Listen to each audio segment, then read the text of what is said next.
Morning everybody. आज हम आपके सामने श्लेष अलंकार लेकर आए हैं। जैसा कि आपको पता है कि हिंदी में जो अलंकार की चर्चा हम कर रहे थे उसमें हमने शब्दालंकार और दूसरा अर्थालंकार के बारे में चर्चा की थी। उसके बाद हमने जो चर्चा की शब्दालंकार के 3 भेद, उसमें से एक अंतिम जो भेद है, जो अंतिम अलंकार के रूप में जाना जाता है, वह है श्लेष अलंकार। श्लेष अलंकार का अर्थ क्या है? इसका नाम श्लेष क्यों पड़ा है? श्लेष अलंकार की परिभाषा क्या है और उसका उदाहरण और स्पष्टीकरण के बारे में हम इस वीडियो में चर्चा करेंगे। आइए जानते हैं कि शब्दालंकार का जो अंतिम भेद श्लेष अलंकार है, अंतिम भाग जो अंतिम प्रकार है श्लेष अलंकार, उसकी क्या विशेषताएं हैं, यह किस प्रकार यमक से अलग है, यमक अलंकार से अलग है और अनुप्रास अलंकार से भिन्न है। ये कहा जाता है कि शब्द की महिमा, किसकी महिमा?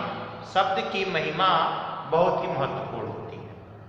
यहाँ पे शब्द की महिमा का वर्णन करेंगे क्योंकि हमने यहाँ पे शब्दालंकार की बात किया है। शब्द जो है उसका जिसके साथ संयोग बन जाए, जिसके साथ हम रखते हैं, उस शब्द का भाव, उसका अर्थ और उसका उस जगह पे बैठ जाने मात्र से या आ जाने मात्र से ही उसका अर्थ और उसका भाव सब कुछ बदल जाता है। क्योंकि शब्द की महिमा जो है सबसे महत्वपूर्ण है और शब्द की महिमा में यहाँ पे जो श्लेष है और श्लेष का जो अर्थ है, यह जानना बेहद जरूरी है। हम चर्चा करेंगे श्लेष का अर्थ क्या होता है। श्लेष का अर्थ होता है चिपकना। क्या होना? चिपकना। श्लेष का अर्थ क्या है? चिपकना है। चिपकना का मतलब होता है कि एक ही शब्द में कई अर्थ भिन्न भिन्न हो। एक ही शब्द हो लेकिन जिसके साथ उसका संयोग हो या जिसके साथ वह लिखा जाएगा या जिसके साथ उसका प्रयोग किया जाएगा, उसके अर्थ में, उसके पूरे भाव में परिवर्तन आ जाएगा। चिपकना, शब्द में चिपका हुआ है, उसका भाव, उसका अर्थ अलग अलग चीजों के साथ चिपका हुआ है। कह रहा है अर्थात इस अलंकार में, किस अलंकार में? श्लेष अलंकार में एक ही शब्द, एक शब्द है लेकिन उसके साथ अनेकों अर्थ क्या हो? चिपके हुए। शब्द एक ही है लेकिन उसका जो अर्थ है वह क्या हो? अलग अलग अर्थ प्रकट होते हों। शब्द एक ही है, उसमें कई अर्थ छुपे हों, तो वहां पे क्या होता है? श्लेष अलंकार का होना पाया जाएगा। श्लेष का तात्पर्य यही है कि जहां पे एक शब्द है लेकिन उसका अर्थ जो है अलग अलग रूपों में दिखाई दे, तो वहां पे श्लेष को माना जा सकता है या श्लेष होता है। लेकिन इसकी परिभाषाओं से स्पष्ट होगा कि श्लेष की परिभाषा क्या है और श्लेष कैसे जानेंगे कि यह श्लेष अलंकार है। आइए परिभाषा पे भी ध्यान दें। कह रहा है जहां किसी शब्द का प्रयोग, क्या? जहां किसी शब्द, किसका प्रयोग? शब्द का प्रयोग एक बार, कितनी बार? एक बार हो। कितनी बार हो? एक ही बार हो या एक ही बार किया गया हो, परंतु उसके जो अर्थ है उसके एक से अधिक अर्थ, प्रयोग कितनी बार किया गया हो? एक बार, लेकिन उसके जो अर्थ है वह कितनी बार हो? अधिक बार हो, अधिक अर्थ दिया हो, अधिक बार दिया हो, तो वहां पे कौन सा अलंकार होता है? श्लेष अलंकार होता है। शब्द क्या हो? एक बार हो लेकिन उसका अर्थ क्या हो? अधिक बार हो, एक से अधिक बार हो, कई अर्थ निकलते हो, तो वहां पे कौन सा अलंकार माना जाएगा? श्रेष्ठ अलंकार माना जाएगा। और यही श्रेष्ठ अलंकार की विशेषता है। अब उदाहरण के माध्यम से समझने का प्रयास करेंगे कि कैसे एक ही शब्द है और उसका अर्थ अलग अलग है। आइए हम एक उदाहरण लेते हैं जो बहुत ही प्रचलित उदाहरण, सुमिरन को खोजत फिरत कवि बेविचारी छो।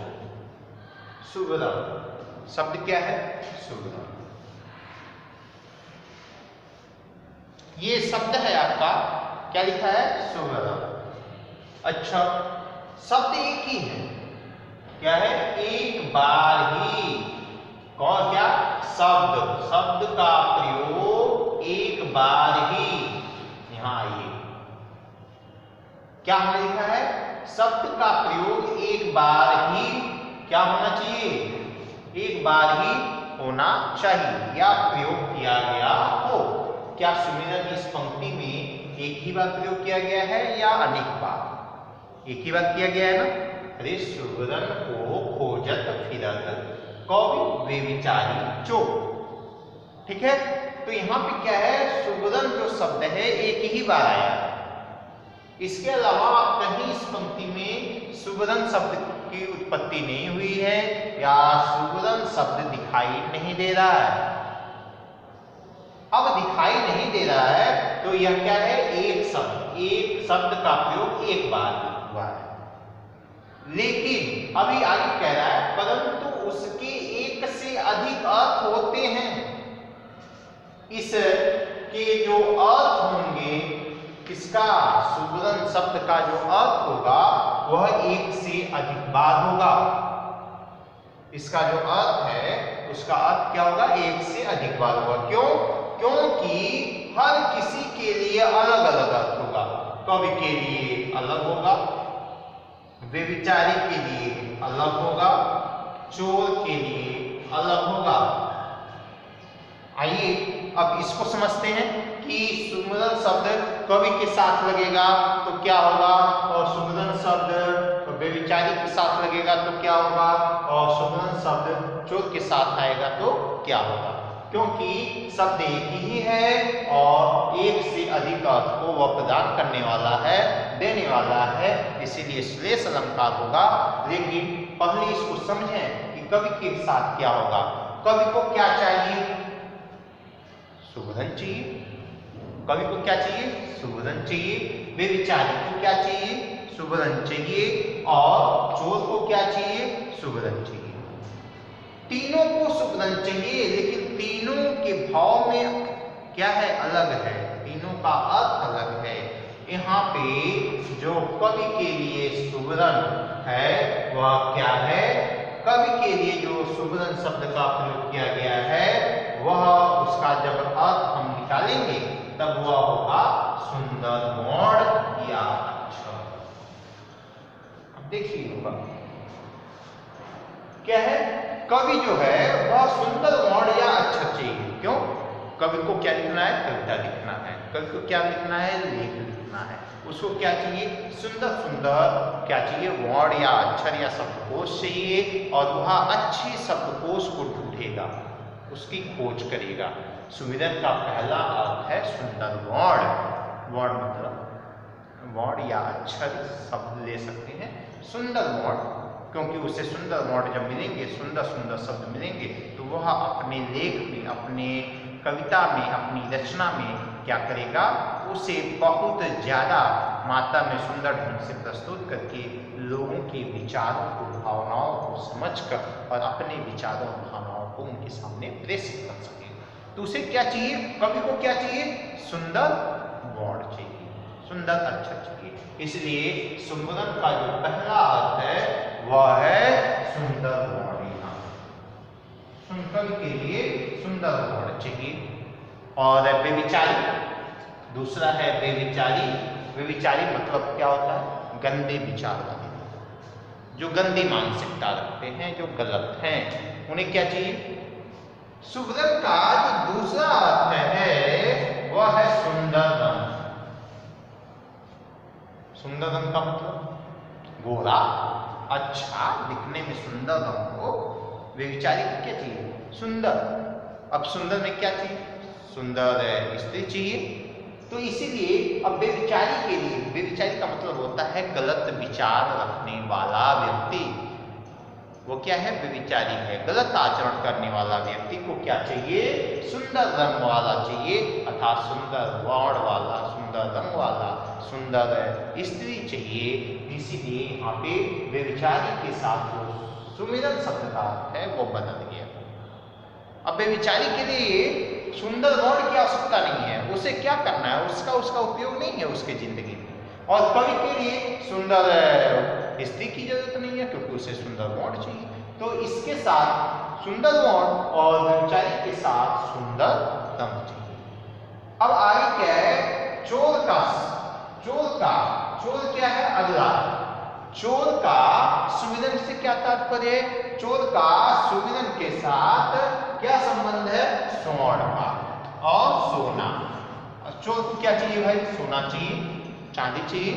तो सुमिरन का अर्थ क्या है? सोना, गोल्ड। तो सुमिरन का अर्थ क्या है? सोना है।